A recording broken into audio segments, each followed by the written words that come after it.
Hey everybody! In this video we're going to be making the pocket octopus. How cute.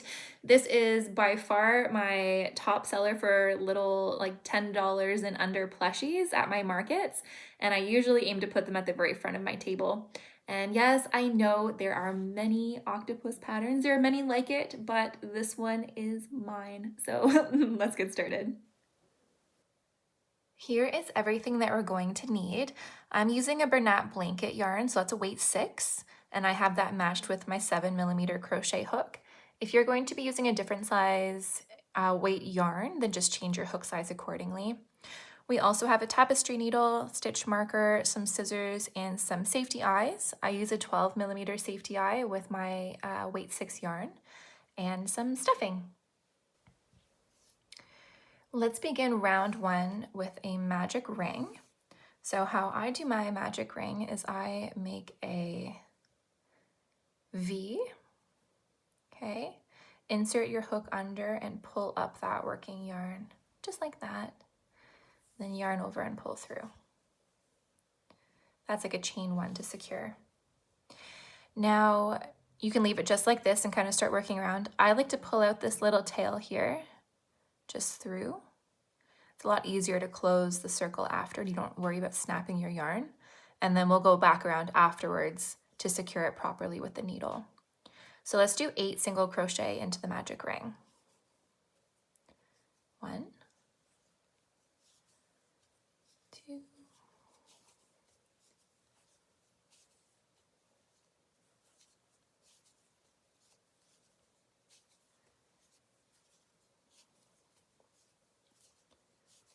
Okay, and we'll pull through.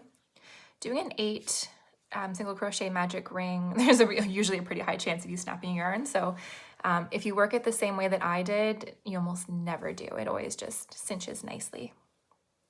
Okay, now round 2, we're going to do an increase all the way around, so 8 increases.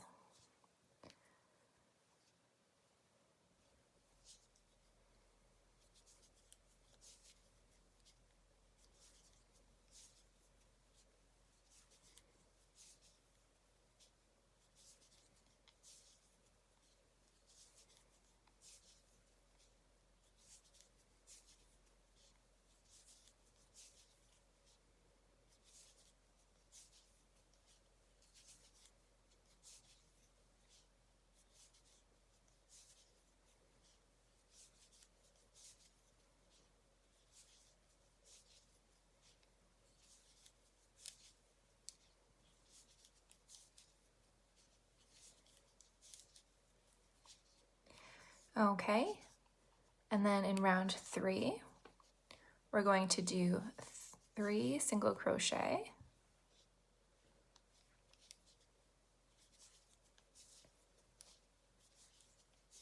And then an increase. And we are going to work or repeat that all the way around.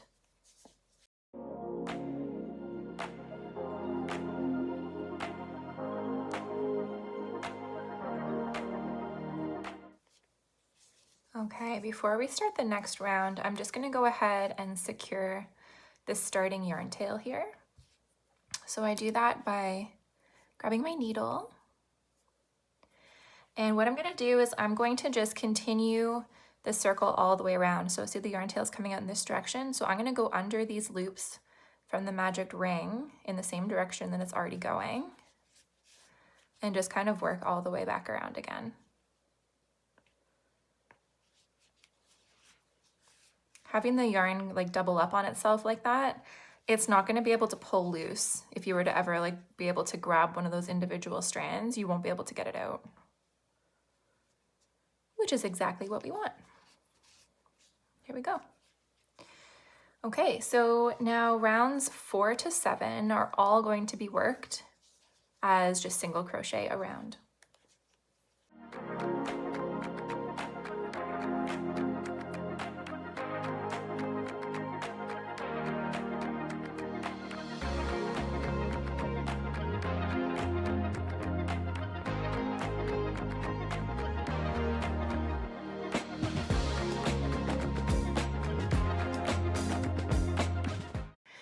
Alrighty, so we just finished round 7. Now I have the tendency to start off my magic ring and kind of work the first little bit inside out. You can tell I was working inside out the whole time. So I'm gonna go ahead and just flip that the right way out now. You could have flipped yours at any time. Honestly, I just find it easier to hold the piece while I'm working when it's inside out. That's all. Maybe that makes me a little odd. I don't know. So now we're working the right side facing out. We are going to begin round 8 now. We are going to start decreasing. So we're going to do single crochet 3.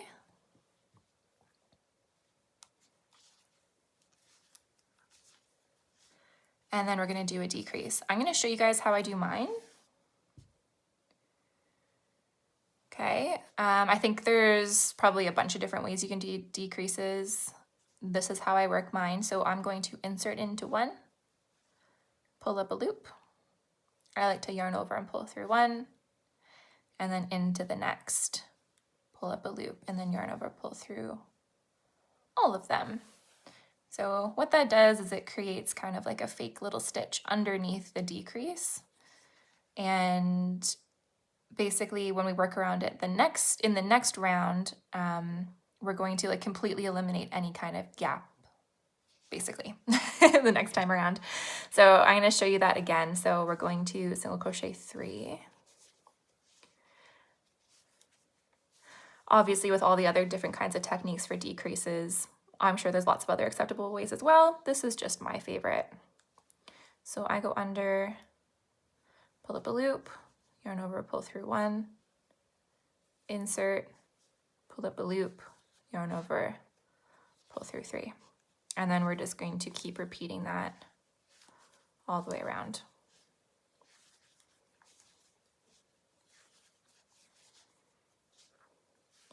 I show that decrease technique in every single one of my videos. Sorry if you've seen that before. I just feel like not very many people do it that way. And so if you were just watching through without that explanation and you saw me doing like extra yarn overs and pull throughs and all that kind of stuff, probably thinking, oh my goodness, what is she doing? She says decrease, but there's a lot going on. Yeah, it's literally just a decrease. Okay, so we have finished round 8. Now we're going to start working some legs. So let's take the stitch marker out and we're going to put it on the back loop only, so the innermost loop,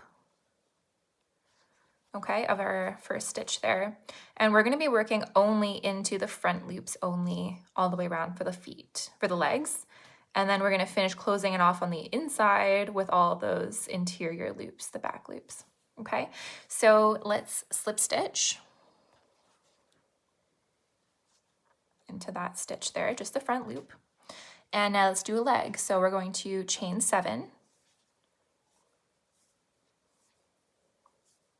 I keep those chains pretty loose just because I want the feet to be like pliable. If you wanted tight, really curly legs, then you would do those chains tight as well. Okay, and then starting into the second chain from the hook, so that's this guy here, we're gonna work an increase. So 2 single crochet, and we're going to work an increase into the rest of the chain stitches as well.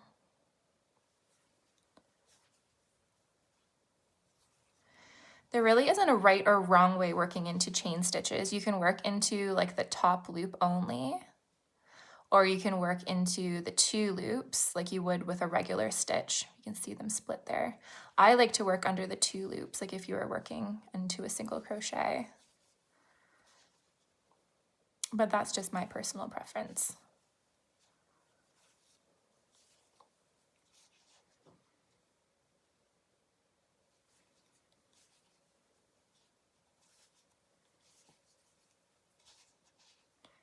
Okay, and then the last one here.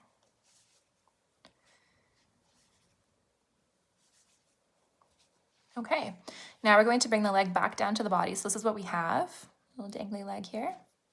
We are going to slip stitch into the next stitch of the body. Okay, and one more slip stitch into the next stitch. And now we're going to start the leg again. So I'm going to show you guys slowly again. So chain 7. keeping those relatively loose.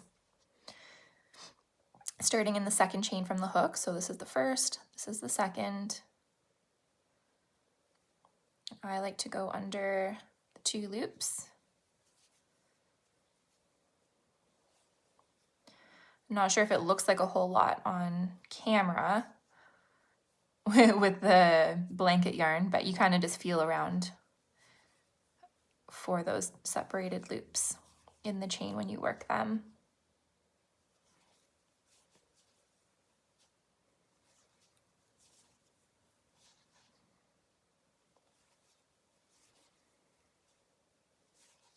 Plus, the nice thing about working with blanket yarn is that it's very forgiving. So if you kind of place a stitch in kind of like, maybe not like the wrong spot, but you know, maybe not where you had originally intended, all the fluffiness just kind of smooths everything out. And nobody would ever know. There we go. Okay, so now I came across my decrease. If you worked your decreases differently, then you probably just work into it like a normal stitch. For me, I have kind of like, you can see it there. So like the top part of my stitch, it's very gappy. I'm just gonna like work into it just so you can see what it looks like. You got a nice gap there.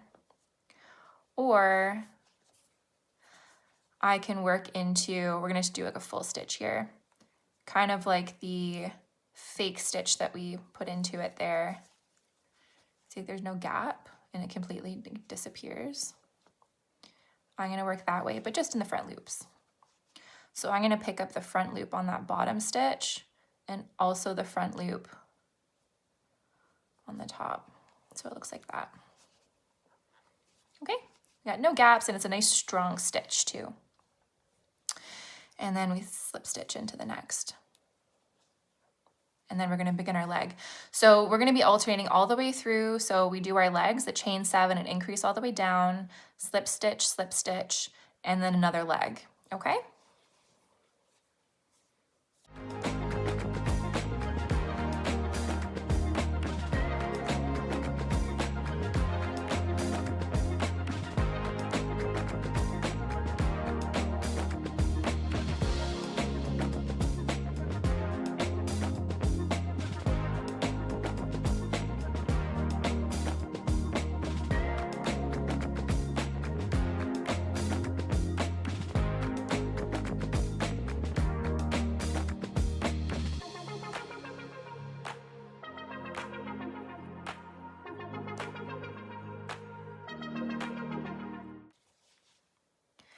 Alrighty, so we just finished all of the legs. Okay, we should have 8 legs there. Do we have 8 legs? Yes, we do. It's a second guessing myself there. Okay, so we have 8 legs. When we come down to do the final slip stitches here, so we just finished the leg. Let's go to slip stitch in the next stitch. Okay, and then the final slip stitch is going to go actually into the slip stitch that we did when we started our first leg. It's basically just the next stitch that we're looking at here. Okay, now if you did your legs in a different color, then you'd probably want to fasten off here and then go back to the body color to do the bottom here.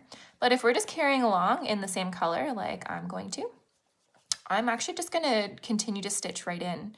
So I'm going to find my marked back loop from our beginning where we started that round with the legs, and I'm just going to go into it.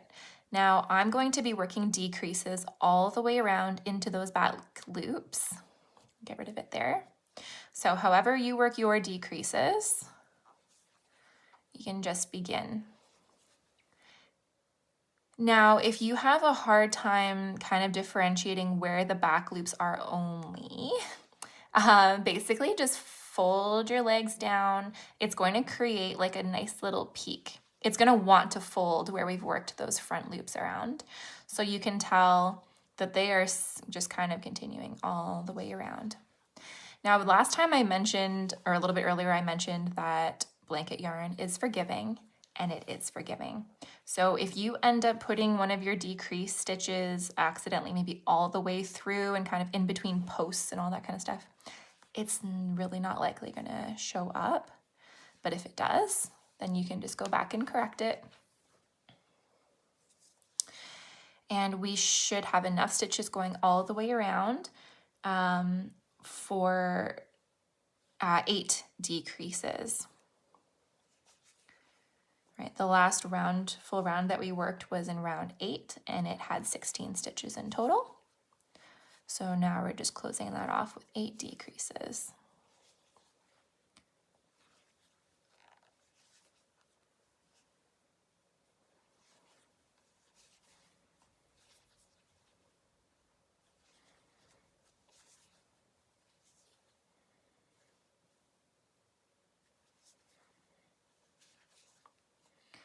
And let's see how many I have. 1, 2, 3, 4, 5, 6, 7, 8 decreases. Perfect, that brings me all the way around.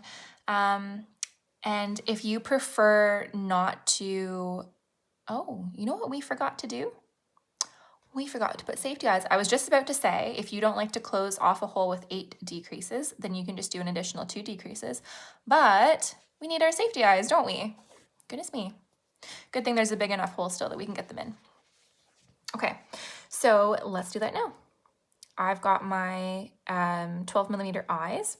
We are going to be putting them between rounds 5 and 6. So let's count back from the top. So this is round 1 with our magic circle. 1, 2, 3, 4, 5, and 6. 5 and 6. So we're going to go right between. Okay. And then we are going to down here as well. As I'm looking, I've got the beginning and like end of my rounds kind of in line with the eyes. I'd rather have the eyes on the opposite side. So sorry, let's count from the other side there. 1, 2, 3, 4, 5, and 6. That's better. 1, 2, 3, 4, 5, and 6. We're going to be about 4 stitches in between. Looks just like that. The only reason why I like to put my eyes on the opposite side of where my rounds begin and end is because that on that part, right, that's where you're kind of shifting the height, right, where you are, because you're starting a new round, a new round, a new round. So your stitches are actually a little bit slanted here as you're working further and further down. Everything just seems to even out much nicer on the opposite side. Okay, so let's get those backings on. Good thing we have the hole open. I can't believe I almost forgot to put those eyes on. I would have had to start the video all over again. There we go. Okay, good. So we're looking mighty cute. And I am going to, I'll probably just leave it at the 8 stitches on the bottom. But again, if you wanted to make it even smaller to close up that hole, you can do an extra like 2 decreases to make it 6. I am just going to fasten off right here. So I'm going to give myself a nice little tail for sewing. And basically just the chain 1 and pull through. Okay, now let's stuff it.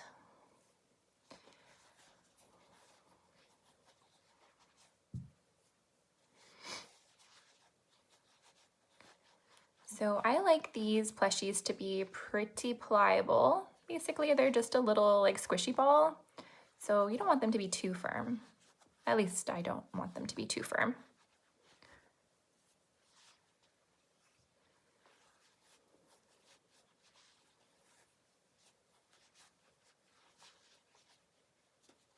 Give it a little bit too much. There we go. Okay, that feels good. Actually, maybe just a little bit too firm still. We'll take some out. Yeah, that's better. A little more squishy. Perfect. Now let's close up that hole. So we grab our needle. And to close it up, we're going to find all of the stitches going all the way around. And we are going to just kind of weave in and out. So since my decreases have the 2 posts, I'm going to go through 2. So we go from the top to the bottom, and then the bottom to the top. top to the bottom, bottom to the top. And we are going to do that all the way around.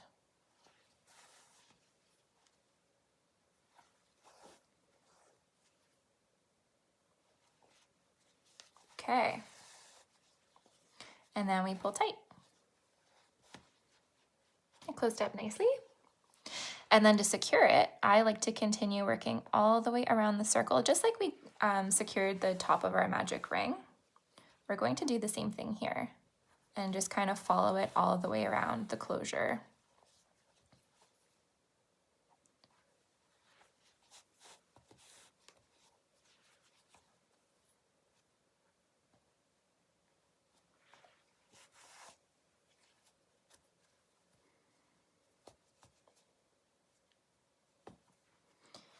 And if you notice that you have any like little gaps, I've got a bit of a gap right here from where we moved our stitch down. I'm kind of questioning that I even had 8 decreases. I thought I counted properly. I almost think I only had 7. I'm not sure.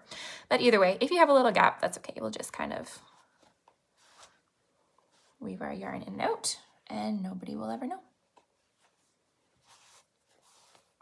Done. Fixed. And as we gone around, I think we are quite secure. But I'll show you the other technique as well for weaving in. So if you don't want to only weave around in that circle, I will bring my yarn up to the body here, into the stitches.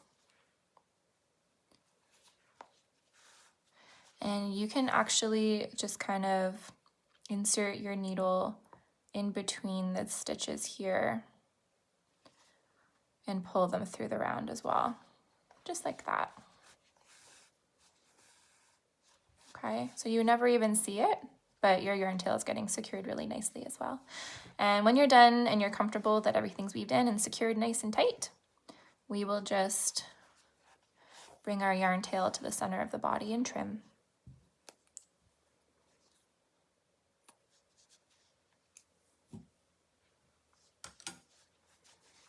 And that's it. We're done. Look how cute it is.